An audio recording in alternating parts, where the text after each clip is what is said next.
É madrugada e você está dormindo em casa, quando batem na sua porta. Do outro lado, agentes da Defesa Civil. Eles te contam que você tem 10 minutos para reunir todos os seus pertences. E o que mais puder carregar, deixar sua casa imediatamente, sem previsão de retorno. Você precisa sair ou vai ser preso por descumprir uma ordem judicial.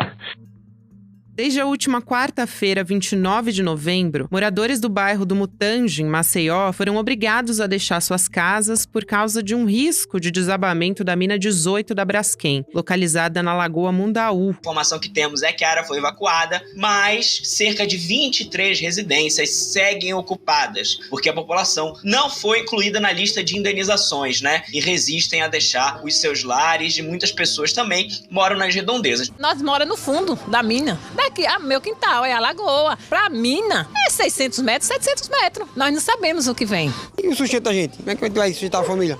Sem peixe, ninguém sustenta ninguém. Décadas de exploração de salgema em Maceió criaram bairros fantasma na cidade. Um tremor foi registrado em 2018, causando rachaduras e crateras pela cidade, no solo e em imóveis. Uma investigação foi aberta em 2019, um laudo confirmou que a instabilidade foi causada pela mineração. Desde então, mais de 60 mil famílias dos bairros de Pinheiro, Mutange, Bebedouro, Bom Parto e Farol foram realocadas para outros pontos da cidade. Outro problema grave aqui de Maceió é a especulação imobiliária, porque são 55 mil pessoas que saíram de suas casas, ontem mais 5 mil, que vão ter que morar em outras localidades, né? E com isso, o aluguel subiu muito, o preço do metro quadrado de Maceió é exorbitante, ou seja, está todo mundo sofrendo consequências graves e sem perspectiva de melhora. 35 minas da Braskem, mineradora que explora a região da Lagoa de Mundaú, foram fechadas. Seguranças contratados pela Braskem vigiam os mais de 15 mil imóveis que foram abandonados. Esses locais passaram a ser de propriedade da mineradora, depois do pagamento de indenizações, que são inclusive contestadas por parte dos moradores como insuficientes. Olha o que é esse acordo, o absurdo que é esse acordo. É uma anistia para a Braskem e é um presente, porque o acordo ainda diz que nenhum prefeito que vier depois do JHC pode rever o acordo e mudar os termos dele. Esse acordo está na bica de ser homologado e é por isso que muita gente então está brigando para que ele não chegue a ser homologado. O dano social se acumula nessa que pode ser a maior tragédia ambiental do Brasil. Tragédia anunciada depois de Brumadinho e de Mariana.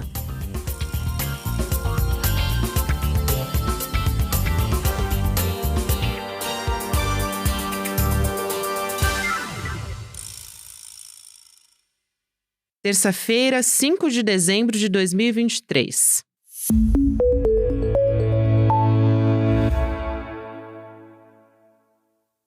Olá, seja muito bem-vindo, seja muito bem-vinda. Eu sou a Gabriela Varela, esse é o Videocast em Detalhes e a gente sempre conversa aqui com um convidado ou uma convidada a respeito de uma notícia importante do momento ou uma temática. Hoje eu converso com a Isadora Padilha, que é arquiteta, urbanista, autora do livro Rasgando a Cortina de Silêncios, o lado B da exploração do salgema de Maceió. A gente vai falar justamente sobre o afundamento do solo em Maceió, causado pela exploração de minas no subsolo da cidade. Isadora, muito obrigada por aceitar nosso convite. Seja muito bem-vinda aqui ao ICL, ao Em Detalhes. Eu que agradeço. Isadora, vamos lá, né? Para começo de conversa, qual que é a situação de momento e, na sua avaliação, como é que as autoridades estão agindo ou deixando de agir nesse caso? Porque, nesse momento, enquanto a gente está gravando a conversa, hoje é uma segunda-feira, né? Dia 4 de dezembro, quando a gente está gravando, e essa conversa vai ser transmitida no dia seguinte, então, para quem está nos assistindo na terça-feira, né? Tem diferentes versões sobre quando o colapso dessa mina pode acontecer. Estão falando de estabilidade, então queria te ouvir a respeito disso. Bom, primeiro eu agradeço o convite.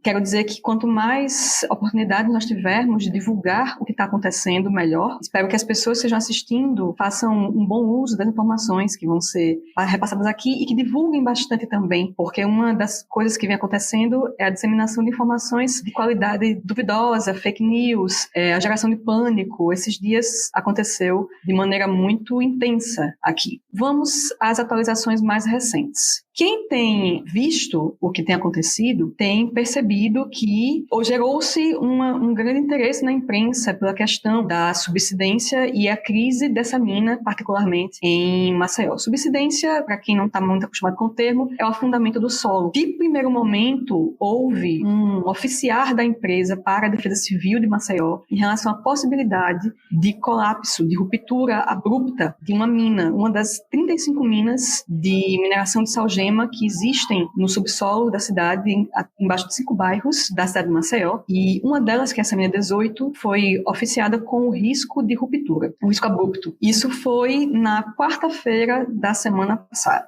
Após isso, esperou-se a ruptura em muitos momentos diferentes. E essa ruptura não aconteceu, e o que foi acontecendo, de maneira positiva, vamos dizer assim, foi a acomodação contínua. Então, os últimos relatórios e boletins, eles já têm dado notícias de que a velocidade de afundamento, desde a sexta-feira, vem diminuindo. Então, nós estamos, nos últimos relatos, com uma velocidade agora de 0,3 centímetros. E já foi informado por alguns órgãos, a Defesa Civil Estadual, por exemplo, de Alagoas, também a Defesa Civil Municipal falou em relação a uma tendência de estabilização, e a Defesa Civil Estadual falou em relação ao não haver mais o risco de colapso dessa mina, que já houve o preenchimento dessa mina com água. Então, esses cadastros oficiais têm divulgado essa informação. Ao mesmo tempo, hoje, a Prefeitura de Maceió tomou uma série de medidas que, segundo a Prefeitura, são para o retorno à normalidade. Então, ela já liberou a volta dos alunos a algumas escolas que estavam sendo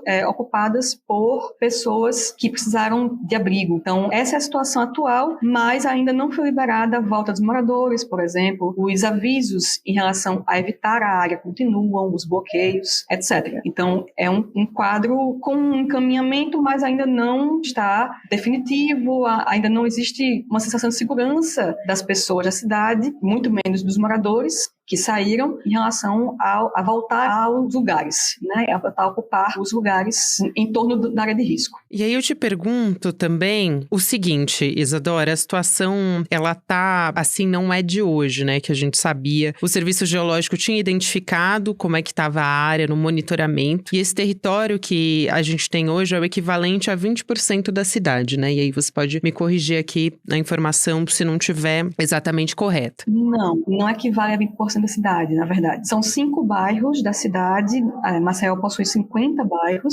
e o território ocupado por esses bairros, no caso, o território dos bairros, que foi considerado área crítica, área de risco, não equivale a 20%, é uma porção menor em termos de hectares de quilômetros quadrados. Ao todo, é algo em torno de 500 quilômetros quadrados. Tá, a gente tem mais ou menos uma ideia da porcentagem equivalente? Você saberia dizer? Já que é menor, a gente tem uma ideia? Não, então, eu não gostaria de dar esse número, porque existe uma questão relativa aos mapas, mesmo esse mapa mais recente, que é o mapa 5 da Defesa Civil, ele não apresenta os hectares da área. Então, existem números, mas são números não oficiais.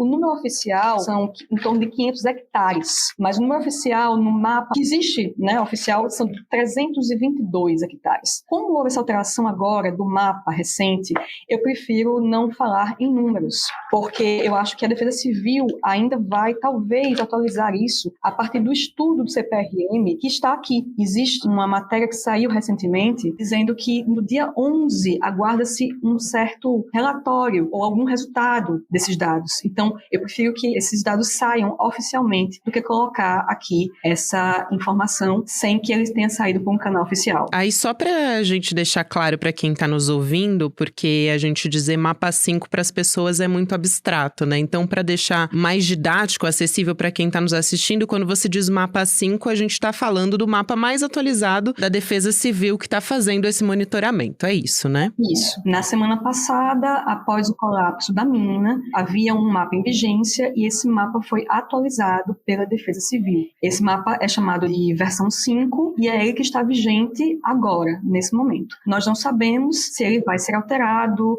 ampliado, modificado, quando os estudos do CPRM, que é o vinculado ao Serviço Geológico do Brasil, que está aqui em Maceió, quando eles terminarem os estudos. Certo. Tem uma declaração que eu acho importante a gente trazer do diretor-presidente da Braskem, o Roberto Bischoff, que me chamou a atenção. chamou a atenção da imprensa, na verdade, de maneira geral. Ele disse o seguinte: infelizmente, esse tema, né, que a gente está falando, entra em alguma situação política que a gente acaba tendo informações distorcidas, e aí ele estava se referindo às redes sociais também. Eu queria trazer essa informação para a gente entrar no aspecto de investigações que podem ser feitas para apurar a responsabilidade da Braskem, da empresa. A gente tem algo que possa ser feito num período imediato, porque a gente está falando de uma eventual CPI, ainda não foi batido o martelo a respeito disso, e tem um inquérito que está em curso pela Polícia Federal também. E nesse momento a gente tem o governo federal sendo cobrado e, ao mesmo tempo, ele cobra que essas medidas de atendimento dos moradores, enfim, de atendimento a essa população, seja feita pelas autoridades locais também. Então, de quem é essa responsabilidade? É da Braskem e do município? É da Braskem, do município, do governo do estado? Do que a gente está falando aqui e qual é a resposta rápida que a gente tem que ter para conseguir também responder à população que está sendo atingida, né? A responsabilidade em relação à área de risco deveria ser da empresa, né? Existe hoje uma situação indefinida dentro do que acontece em Maceió, porque um acordo recente foi assinado pela Prefeitura de Maceió com a empresa, com a Braskem, e nesse acordo, uma das cláusulas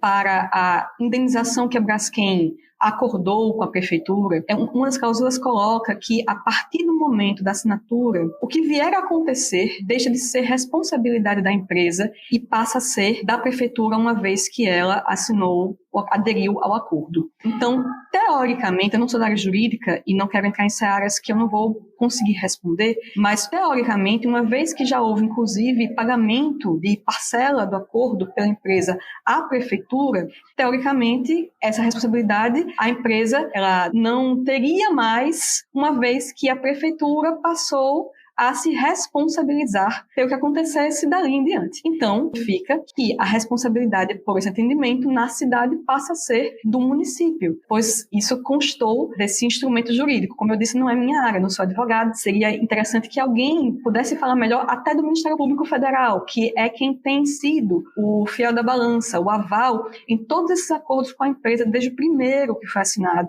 ainda em 2020. Todos os acordos posteriores derivam desse primeiro acordo que foi fechado, eles são ampliações em cima do primeiro acordo, mas inclusive esse novo foi assinado da prefeitura com a empresa. Mas, supostamente, com base nisso, a prefeitura teria ficado responsável. Claro que essa não é uma questão simplesmente municipal. Essa é uma questão também estadual e também federal. Estadual porque nós estamos falando de algo que, em relação a toda a questão, não só em relação a esse quadro de agora, dessa crise relacionada a essa mina, mas de toda a questão, nós estamos falando de algo que afeta não apenas, que não é apenas, mas não se restringe a Maceió. É algo que afeta municípios vizinhos a Maceió, porque, para vocês que não conhecem, Maceió é banhada por uma lagoa. Uma laguna, na verdade, é o termo técnico, porque se comunica com o oceano. Essa laguna, que é a Laguna Mundaú, ela é parte de um complexo, o Complexo Lagunar Mundaú-Manguaba. E esse complexo banha 7 municípios. Essa lagoa ela foi afetada. Ao ser afetada, essa laguna banha vários municípios, é um ecossistema que, vamos dizer, onde tudo é integrado. Então, se você tem manguezal afetado, estima-se, há um estudo de um professor aqui, o professor Diego Rodrigues, que estimou 14% do ecossistema afetado. Ao mesmo tempo, existia um sistema, uma via férrea, que comunicava os municípios de Maceió, Satuba e Rio Largo, 2 municípios também na região metropolitana, parte desse complexo. O VLT teve um trecho interrompido na área de risco. Então, esse trajeto deixou de ser possível de você vir, por exemplo, desses municípios até a região central e portuária de Maceió. Ele foi interrompido. Então, são vários municípios que foram prejudicados. Os trajetos entre municípios vizinhos em que as pessoas trabalham em Maceió, moram em Marechal, ou moram em Rio Largo, ou moram em Satuba, municípios que fazem limite com a capital, também passaram por alterações. Então, nesse sentido, a questão ela perdeu o escopo municipal há muito tempo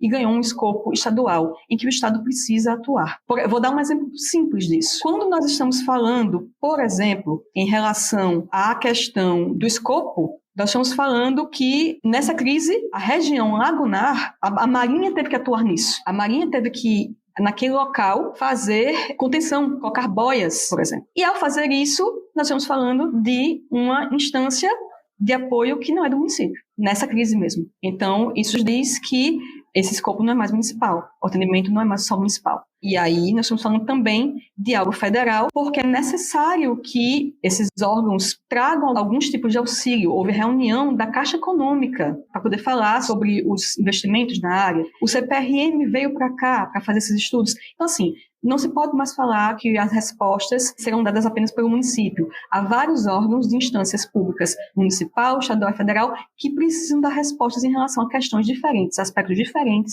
dessa questão. Eu acho importante a gente entrar aqui, e acho que você entrou, Isadora, em alguns pontos que são muito importantes, né? Que são os custos, tanto do ponto de vista ambiental, quanto também do ponto de vista social. A gente tem, por exemplo, a gente está falando de indenizações que aconteceram, mas há advogados, por exemplo, dizendo que essas indenizações estão muito aquém da necessidade dessas pessoas, denúncias nesse sentido. E aí eu pergunto, quem são essas pessoas que foram retiradas das suas casas? A gente tem um perfil, são populações vulneráveis que a gente está falando. E aí, por outro lado, quando a gente está falando do tamanho do dano ambiental, a gente pode falar de um dano imediato e um a longo prazo também? A gente pode ter outros custos mais para frente? Sim, pode. Existe uma previsão de que as minas, algumas estão sendo preenchidas. É parte das medidas reparatórias, mitigatórias da questão. Mas existem estudos de instituições, inclusive de fora do país, contratadas, que deram pareceres de que mesmo preenchidas, as minas ainda vão levar um período mínimo de 10 anos de afundamento. Então, ao longo de 10 anos, ainda é necessário, por exemplo, monitorar, fazer o monitoramento dessa região. Existe custo em tudo isso. Você perguntou sobre o perfil da população. São 5 bairros que estão sendo afetados até agora dentro dessa questão. Não se sabe se vai ter ampliações no mapa, como eu falei. Mas desses 5 bairros, 3 desses bairros tinham uma característica muito forte de populações vulneráveis. O bairro de Bebedouro, o bairro do Mutange e o bairro do Bom Parto. Ao mesmo tempo, nós temos 2 bairros, Farol e Pinheiro, com um perfil de classe média mais alta. Então, são 2 perfis distintos em relação a esses bairros. Nós encontramos populações de uma faixa e da outra. E, ao mesmo tempo, como já houve a realocação da imensa maioria, nós também temos que essas pessoas tiveram diferentes oportunidades de ir para outros lugares e buscar refazer a vida a partir desse episódio. O que afetou essas pessoas em termos pessoais, em termos individuais, na vida de cada uma, acaba ganhando conotações bem diferenciadas, dependendo de qual for o perfil que você vai analisar. Sem dúvida, a gente está falando de cerca de 60 mil pessoas, é isso no total? Das que foram deslocadas ao longo desses 6 anos, que são quase 6 anos, em março do ano que vem. Mas essa crise agora deslocou outras pessoas a comunidades que ainda estavam e estão, né? Porque a gente não sabe, essa situação indefinida, ela não permite dizer ainda o que vai acontecer com essas comunidades que estavam no entorno, não estavam dentro do mapa de risco geológico, mas que estavam sendo afetadas diretamente pela situação de ilhamento socioeconômico, de isolamento, depois que o território ao redor delas foi evacuado. Então, além dessas quase 60 mil, existem outras que agora também passaram por um processo de saírem. Existe ainda um entorno afetado com outras questões como desvalorização dos imóveis, por estar ao redor de uma área esvaziada, por existir um problema em relação a financiamento bancário que não consegue obter mais para os seus imóveis, isso desvaloriza o imóvel. Então, assim, existem outras questões também para além dessas 60 mil pessoas que já foram, quase todas elas, deslocadas, passaram por remoções forçadas em relação ao lugar onde elas estavam. Isso que você traz é muito importante a gente saber disso. Agora, eu pergunto, essa região, né, essa área, na verdade, que a gente está falando, da Mina 18, você pode descrever como é que é o solo nessa região? Quer dizer, do que a gente está falando? Qual foi o mecanismo que foi utilizado ali pela Braskem que comprometeu toda essa região? Para que a gente possa entender, né, do que a gente está falando. E acho que vale a pena também falar o que é essa exploração de salgema, né? O que é essa algema? Para que serve? Para que é utilizado? O salgema é um sal como nós conhecemos, sal de cozinha de fato. Ele é uma rocha, ele existe no subsolo em forma de rocha, a rocha halita. Ele é utilizado na cadeia da indústria para a produção de soda cáustica, cloro, na cadeia do plástico, PVC, que é com que a empresa Braskem trabalha. Ela é uma multinacional dessa cadeia. Eu não sou da área, a minha área é retrourbanismo, então há pessoas muito melhores que eu para falar da questão geológica. O professor Abel Galindo, que é um dos autores do livro, que você mencionou que eu sou autora também. Eu vou tentar falar de maneira mais simples, como alguém que está falando de leigo para leigo, quase, né? Vamos dizer assim. A exploração de salgema começa aqui no estado, em Maceió, na década de 70. Então já tem quase 50 anos de exploração de salgema. Ao longo desse tempo, foram 35 minas de sal. Elas estão no subsolo a uma distância em torno de 1 quilômetro, um pouquinho menos algumas, um pouquinho mais outras, mas em torno de 1 quilômetro. E elas ultrapassam várias camadas. A exploração é feita através de tubulação. A tubulação que perfura o subsolo, perfura a rocha até chegar nessa camada para poder injetar água. O sal, ele derrete com água, né? Ele solta com água. Ao lado dessa tubulação vai uma espécie de mangueira que derrete, cria uma salmoura para que esse sal possa ser extraído por outra tubulação que vai junto. Ao ser extraído, essas tubulações, elas percorrem esse território desses 5 bairros. Ele não é o território onde está instalada a fábrica da Braskem. A fábrica da Braskem está instalada em um outro bairro de Maceió, que é já na saída da cidade, divisa com outro município pelo litoral sul da cidade. Então, é um bairro chamado Pontal da Barra, é uma ponta, literalmente, encravada entre a lagoa e o mar. A Braskem está encravada aí, nesse local, que originalmente era um santuário ecológico, é uma área ambientalmente frágil, altamente frágil, tanto como ecossistema lagunar, como enquanto restinga marítima. E lá, nessa fábrica, ela se conecta por tubulações com essa área de extração. Então, enquanto a extração de salgema ainda era realizada, essas tubulações levavam essa salmoura por tubos até a fábrica. Ao longo desse processo, a extração foi proibida, foi cessada pelos órgãos ambientais. Não é permitido mais à empresa extrair salgema na cidade. E aí ela importa a matéria-prima, salgema, do Chile. Chega de navios, ela tem um pequeno porto em frente à fábrica, nesse bairro, porque o bairro fica na área marítima, então ela tem uma doca, e os navios abastecem uma outra tubulação que entra para a fábrica. Assim que a produção acontece ainda hoje, usando a matéria-prima salgema dentro da cidade. Essa mineração, tanto a fábrica se instalou numa área onde já existiam moradias, população, habitantes, porque é uma área antiga da cidade, um povoamento antigo, como essa parte dos bairros onde acontecia a extração, dos 5 bairros, também já tinha moradias, população, habitantes, desde quando a extração começou. Mas as pessoas não tinham essa noção do que acontecia de extração ali, da extração das minas, da extração em si. Isso não era de amplo conhecimento, isso não era algo que fosse largamente comunicado, enfim, que as pessoas tivessem como informação. Elas não tinham essa noção. Então, era uma área densamente povoada. Tanto que nós falamos aqui, 60 mil pessoas, né? mais de 15 mil imóveis, por aí vai. Então, nós estamos falando de mineração em área urbana, algo inédito em termos de escala, algo único no mundo. A gente pode falar de quanto que está tendo de afundamento por dia? Porque, a princípio, a gente estava falando de 2,6 centímetros por hora. Agora, a gente tem uma possibilidade de estabilização. E também pergunto se algo pode ser feito para evitar um colapso a essa altura. Então, o último boletim, as notícias, elas falam de 0,3 centímetros por hora. E alguns comunicados dos órgãos oficiais do poder público falam que está estabilizando, que há uma tendência de estabilização, que está estabilizando. A Defensiva Estadual, ela já emitiu um comunicado nas redes afastando a possibilidade de colapso. Ela diz isso literalmente, que não haverá mais colapso. Entendi. Então, efeito cascata, que foi falado na imprensa, também não, né? Então, o efeito cascata, o professor Abel Galindo fala melhor sobre isso do que eu, inclusive, né? Ele já tinha colocado que, segundo os relatórios já afastavam essa questão do efeito cascata, colocando uma outra questão. Um relatório do Instituto Italiano, GEOAP, ele cita esse relatório, que teria chegado mais próximo do que está acontecendo agora. Teria falado em 70% de chance de dolinamento, que poderia ter acontecido agora, né? Dessa ruptura abrupta. Então, esse mesmo relatório, desse mesmo instituto, ele fala a possibilidade de outras minas passarem pelo mesmo processo de doutrinamento, tanto esse ano, mas também ano que vem e em 2025. Então, isso abre a possibilidade de que outros momentos, como essa crise de agora, virem a acontecer.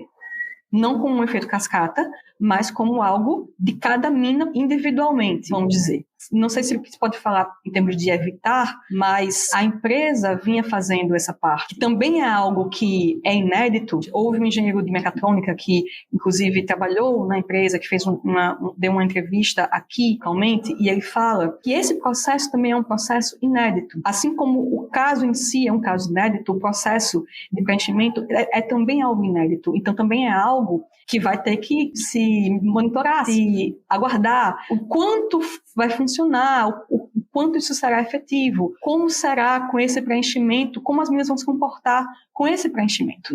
Eu não sei como vai ficar, não é? Quando se chegar na estabilização, como é que vai ficar com relação às demais minas que estavam na fila para o preenchimento, quando isso poderá voltar, se em que condições poderá voltar, caso volte, como isso vai caminhar, o quanto será ou não será efetivo. Há muitas coisas sem resposta ainda. Nós ainda não temos muitas respostas. Há um desses dias, não tínhamos muitas respostas a respeito da própria mina em si, do que acontecia em si, das possibilidades em si. Isso foi chegando ao longo do caminho. E, para ser bem sincera com você, isso não é algo que não aconteceu ao longo desses 6 anos. Coisa que a gente tem que falar, infelizmente, que desde o início, de quando essa questão veio à tona, de 2018 para cá, infelizmente, o que nós temos assistido é as autoridades, as entidades, as instituições, de modo geral, aqueles que podem, que são responsáveis por gerir a questão, gerir a crise, gerir as informações, atender as pessoas. O que nós temos visto infelizmente, informações desencontradas, uma falta de concentração das informações, uma tendência a tratar da questão dessa maneira como nós vimos agora, mesmo 6 anos depois da coisa vir à tona, tratar a questão com essa maneira desorganizada, em que as pessoas ficam sem conseguir entender o que está acontecendo, sem conseguir saber o que fazer. Isso é terrível. O estado de pânico que se instalou esses dias aqui na cidade foi uma coisa terrível, inclusive em relação a fake news, que prosperam em ambientes onde não se tem a informação clara, acessível, disponível para as pessoas. Isso em relação à Defesa Civil Municipal, Defesa Civil Estadual, que chegou um pouco depois. Então, seria necessário que esses órgãos trabalhassem conjuntamente para constituir um canal permanente em que as pessoas pudessem acessar e que tivesse uma linguagem que fosse compreensível para as pessoas, de várias maneiras diferentes, em vários aspectos. Tinha que ser didático e a questão da transparência, né? Por exemplo, eu trouxe aqui a frase do diretor a respeito de informações, politicagem, né? Que foram termos que ele usou. Se as informações fossem transparentes e diretas, isso não seria um problema. Essas informações chegariam nas pessoas, elas saberiam o que está sendo feito. Agora, eu acho muito importante, para a gente fechar a nossa conversa, a gente falar sobre a responsabilidade, a responsabilização, melhor dizendo, dessas empresas como a Braskem, porque a gente teve rompimentos de barragens da Vale, a gente teve o rompimento também da barragem da Samarco. O que pode ser feito do ponto de vista de segurança? É preciso consequências mais severas para essas empresas? O que está faltando para que a gente não tenha e depois diga que foram desastres ambientais? Porque são desastres anunciados. Quer dizer, tem um serviço de monitoramento, a gente sabe que vai acontecer, ou essas autoridades sabem que vai acontecer, e nada é feito. E aí depois só parece que é feito ali um serviço de imediatismo, né? Para daí corrigir, entre aspas, o que foi feito. Isso quando a gente não tem perdas, né? Mortes humanas, além das consequências ambientais, né? Eu diria que é um pouquinho pior, inclusive, na verdade. Quando eu falei sobre o professor Bellarino, do livro que nós escrevemos, há uma parte do artigo dele em que ele mostra que o que causou esse problema foi o fato de que a maioria das minas, 70% das minas, ele coloca, projetada, atendendo a critérios mínimos de segurança, em termos de tamanho e distância entre as minas. E esses critérios, eles citam dentro do artigo dele, peritos da própria empresa, da década de 90. Então, já se conhecia esses critérios não foram aplicados. Então, nós estamos falando, na verdade, o professor Bel usa a palavra ganância. né? Ele usa a palavra ganância. Assim, que se você quiser encontrar uma razão é ganância, ele diz. Então, nós temos aí um misto da empresa que não aplicou os critérios de segurança que deveria ter aplicado para evitar o que está acontecendo. E temos um misto dos órgãos de fiscalização que não atuaram. Então, a primeira coisa, mineração em área urbana é uma discussão hoje no mundo. E Maceió é um case que mostra claramente que mineração em área urbana é algo que não deve existir, que não deve acontecer, né? Houve um técnico do CPRM que veio aqui em Maceió, dado para um evento de arquitetura e urbanismo, e ele disse uma frase: olha, mesmo que tudo seja feito da forma correta, o fato de existirem possibilidades, sei lá, algo que escape ao controle e que cause um prejuízo que é muito maior do que o benefício, já significa que não deveria existir. Então, existe uma coisa chamada princípio de precaução, que você adota, na Europa se adota muito. Quando o malefício, as desvantagens superam e muito os benefícios, as vantagens, não se faz. É o que se usou para não se fazer o metrô na época das Olimpíadas na Grécia, embaixo do Partenon. É seguro, não vai acontecer nada. Mas se acontecesse, era de um patrimônio da humanidade. Mineração exige fiscalização. É uma atividade altamente poluente, com altíssimos impactos socioambientais. Então, precisa de uma fiscalização rigorosa por todos os órgãos, sejam eles de escopo federal, escopo estadual, escopo municipal. E aí, isso implica em rever coisas que, inclusive, já estão em andamento, rever concessões, rever lavras, né? Pensar e aí avançar nos estudos de cálculo de passivo em relação a esse tipo de ocorrência, avançar em relação aos estudos de compensação financeira. O Brasil não tem tradição nessa área. Nós passamos a contar muito recentes a partir do que aconteceu em Brumadinho e em Mariana. Então, a partir daí, começaram a surgir alguns estudos, mas esse é um campo onde o Brasil não tem tradição. É preciso começar a desenvolver mais e aí talvez colocar linhas de financiamento públicas, incentivando produtores de conhecimento a produzir estudos nesse sentido. Os cursos, né, das universidades, a produzir pesquisas, estudos, a fazer investigações de campo, estudos de caso, inclusive com isso que infelizmente vem acontecendo no país. Nós temos os casos flagrantes de Minas, mas aqui no estado de Alagoas nós temos o caso da Braskem em Maceió e um caso da Vale Verde em outro município alagoano no interior. Então, pegar esses casos que têm acontecido e utilizá-los para que se produza conhecimento suficiente para ter mecanismos que viabilizem a punição a essas empresas, a reparação, as medidas compensatórias mitigatórias que elas têm que dar conta em relação ao dano que elas causam. Isadora, que importante essa conversa, que importante essa sua última fala. Isadora Padilha, arquiteta, urbanista, coautora do livro Rasgando a Cortina de Silêncios. Muito obrigada pela sua presença aqui. Seja sempre muito bem-vinda aqui no ICL em Detalhes também. Um grande abraço. Eu que agradeço. O Videocast em Detalhes fica por aqui. O próximo episódio vai ao ar às 10h30 da manhã, ao vivo no YouTube, por onde você acompanha toda a nossa programação do ICL Notícias. Também, você que me ouviu até agora, fica ligado que no dia 17 de dezembro, um domingo, 8 horas da noite, vai ter webinário, vai ter aula aqui no ICL para você com o Eduardo Marinho. A indignação como filosofia de vida, encontro de Eduardo Marinho, Eduardo Moreira, que o Eduardo Marinho, né, foi filho de militar, estudante de direito, chegou a ser bancário concursado e também largou essa vida toda para viver nas ruas e traz o aprendizado dele nessa conversa, nessa reflexão. Então vai ser ao vivo e você pode fazer a sua inscrição e garantir a sua vaga em icl.com.br/emdetalhes. Não perde essa oportunidade. Muito obrigada a você que me acompanhou até aqui. Um abraço e até amanhã. Eu, Gabriela Varela, faço a apresentação e a coordenação do Videocast em Detalhes. O roteiro é feito por mim e pela Ana Carolina Navarro. A direção técnica de gravação é de Guilherme Bessa, Bianca Pasquim e Caio Marinato. A coordenação de transmissão é de Malu Pessoa, Leonardo Salles e Giovanni Nino. A operação de áudio é de Igor Santana e Denis Williams. A direção de imagem do Gabriel Vento. A produção é da Elô Macrini. A vinheta original é de Caio Marinato. A edição de áudio e sonorização são de César Degani. A direção de mídias sociais é de Joema Martins. E a direção de arte é de Stella Spironelli. A coordenação de artes gráficas de Isabela Chiara, a direção de programação é de Maurício Arruda e a produção executiva de Eduardo Moreira e Rafael Donatiello. Este episódio usou áudios de SBT News e ICL Notícias.